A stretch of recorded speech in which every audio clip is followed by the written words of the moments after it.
Assalamualaikum warahmatullahi wabarakatuh. Perkenalkan, nama saya Linda Sari dengan nomor NIM 1901710. Di sini saya akan membahas mengenai model pembelajaran inquiry.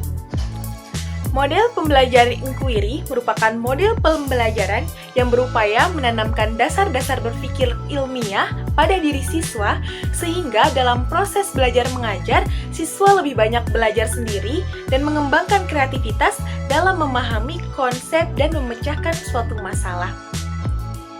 Walaupun dalam praktiknya aplikasi model pembelajaran inquiry ini sangat beragam, tergantung pada situasi dan kondisi sekolah, namun dapat disebutkan bahwa pembelajaran dengan metode inquiry memiliki 5 komponen yang umum. Yang pertama ada question, yang kedua ada student engagement, yang ketiga ada cooperative interaction, yang keempat ada performance evaluation, dan yang terakhir ada variety of research.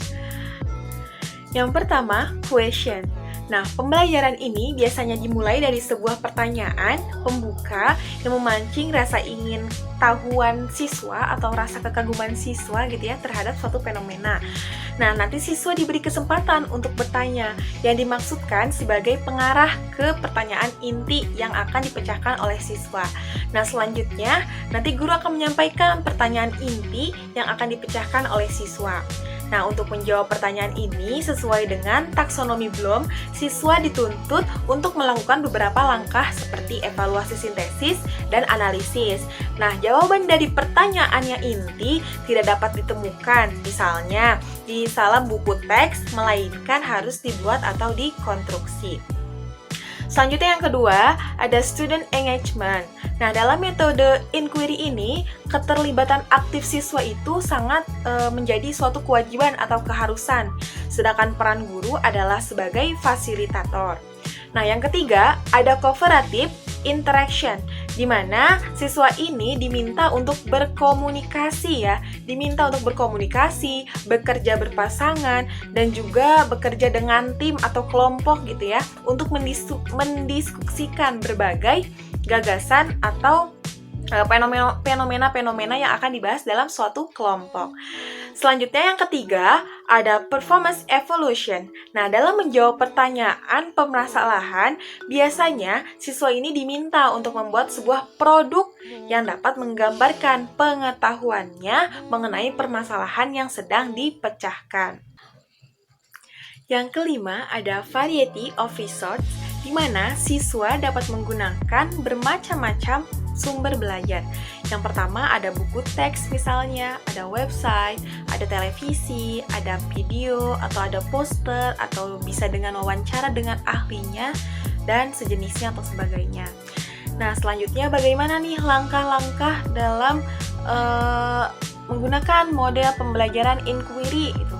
Yang pertama, merumuskan masalah. Yang kedua, mengamati atau melakukan observasi lapangan.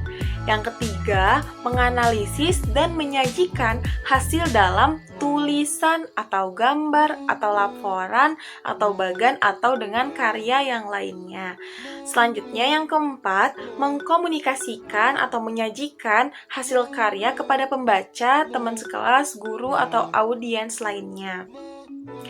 Selanjutnya, selain ada langkah-langkah dari metode inquiry, ada pun kelebihan dan kekurangan dari model pembelajaran inquiry ini. Nah, yang pertama kita bahas mengenai kelebihannya dulu ya.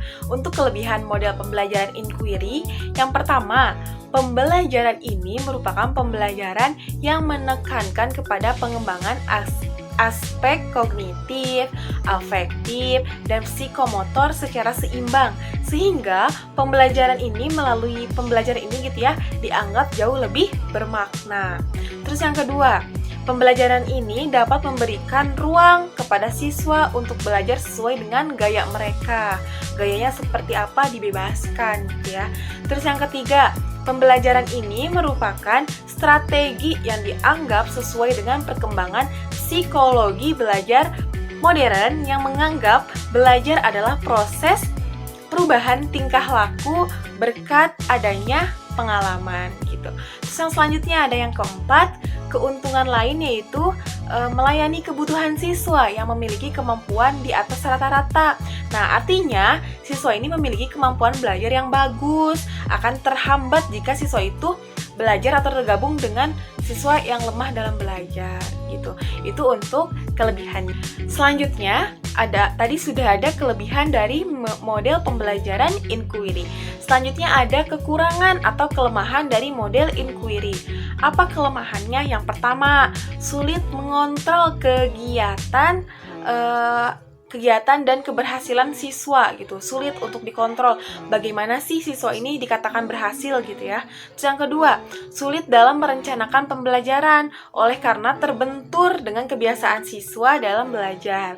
Terus yang ketiga ini kadang-kadang dalam mengimplementasikan memerlukan waktu yang cukup panjang sehingga sering guru sulit gitu ya menyesuaikan dengan waktu yang telah ditentukan. Terus selanjutnya yang keempat, selama kriteria keberhasilan belajar itu ditentukan oleh kemampuan siswa menguasai materi pelajaran, maka strategi ini tampaknya akan sulit diimplementasikan. Begitu kelebihan dan kekurangan dari model pembelajaran inquiry.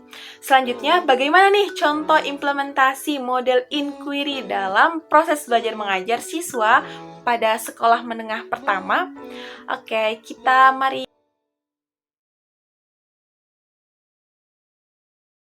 Lima, penerapan dan tindak lanjut. Tahap pembelajaran meliputi 1. Kegiatan pendahuluan 2. Kegiatan inti 3. Kegiatan penutup.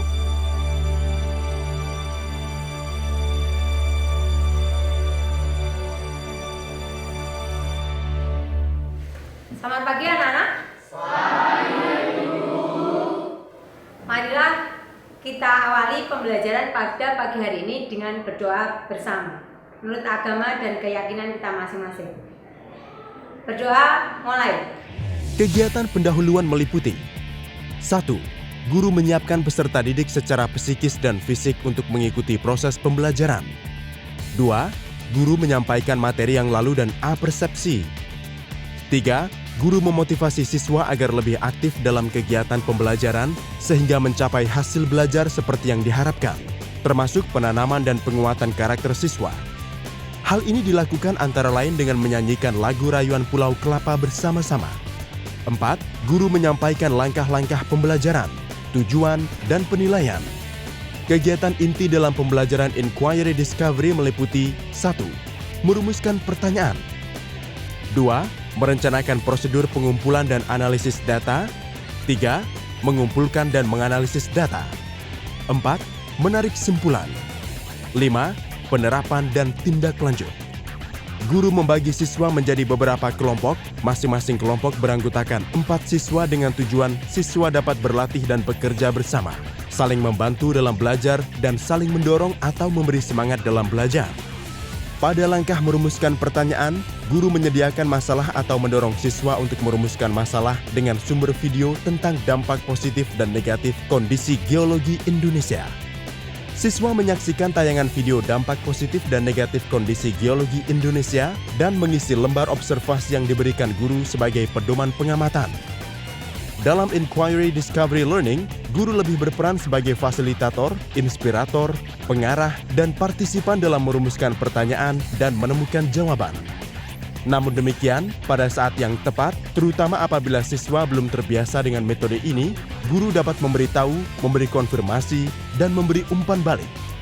Guru menanyakan kepada siswa gambaran dari video dampak positif dan negatif. Siswa berdiskusi untuk merumuskan pertanyaan. Masing-masing kelompok diwakili oleh 1 orang tampil ke depan, menuliskan pertanyaan kelompoknya di papan tulis. Pada tahap selanjutnya, siswa merencanakan prosedur pengumpulan dan analisis data. Untuk materi kondisi geologi Indonesia, pengumpulan dan analisis data dilakukan antara lain dengan 1. Membaca peta geologis Indonesia. 2. Membaca buku materi kondisi fisik wilayah Indonesia untuk memperoleh data yang lebih lengkap. 3. Pengamatan langsung di lapangan dan wawancara dengan penduduk. 4. Mencatat data atau informasi yang diperoleh. 5. Memilah menggunakan data atau informasi untuk menjawab pertanyaan. Pada tahap ini, siswa melaksanakan pengumpulan informasi berdasarkan prosedur yang sudah direncanakan untuk menjawab masalah-masalah yang dirumuskan sesuai dengan tujuan pembelajaran.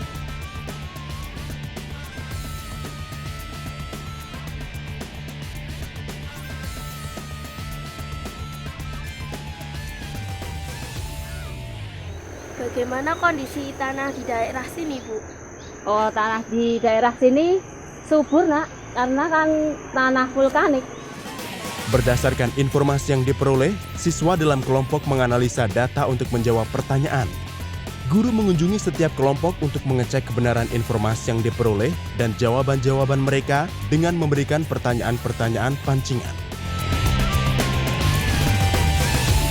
Anak-anak, apakah kalian sudah mengumpulkan informasi dari berbagai sumber? Sudah, Bu. Sekarang kalian akan mempresentasikan hasil kesimpulan dari diskusi kelompok. Masing-masing kelompok nanti mempresentasikan di depan dan kelompok lain menanggapi. Pada tahap ini, siswa merumuskan kesimpulan. Siswa menyiapkan bahan presentasi kesimpulan dalam bentuk verbal dan visual. Siswa menyajikan hasil kerja kelompoknya dan siswa lain menanggapi kesimpulan yang disajikan kelompok lain. Pada tahap penerapan dan tindak lanjut, siswa mendiskusikan penerapan pengetahuan dan keterampilan yang baru saja diperolehnya untuk mengatasi masalah yang ingin dicari solusi pemecahannya. Misalnya, masalah-masalah dalam kehidupan sehari-hari.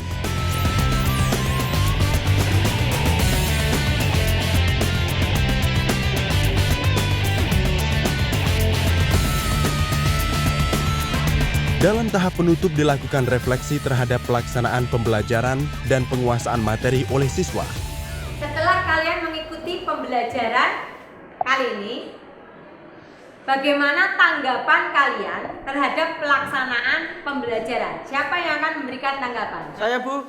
Menurut saya pembelajaran seperti ini sangatlah menyenangkan karena kita bisa tahu kondisi geologi Indonesia memberikan dampak yang positif dan negatif serta berpengaruh pada corak kehidupan masyarakat. Guru menyampaikan pesan moral yang berkaitan dengan pembelajaran. Melalui pesan moral ini, guru melakukan penanaman dan penguatan nilai-nilai karakter yang berkaitan dengan kegiatan dan materi pembelajaran. Misalnya, cinta tanah air, kerjasama, peduli, dan gotong royong. Pada akhir tahap penutup, guru menyampaikan materi yang akan dipelajari pada minggu berikutnya. Baik anak-anak, untuk materi selanjutnya yaitu flora dan fauna yang akan kalian pelajari minggu depan. Pembelajaran Inquiry Discovery merupakan pembelajaran yang berpusat pada siswa. Mereka mencari tahu dan menemukan sendiri informasi dari berbagai sumber untuk menjawab hal-hal yang ingin diketahui, sehingga mendorong berpartisipasi aktif dalam kegiatan pembelajaran. Dalam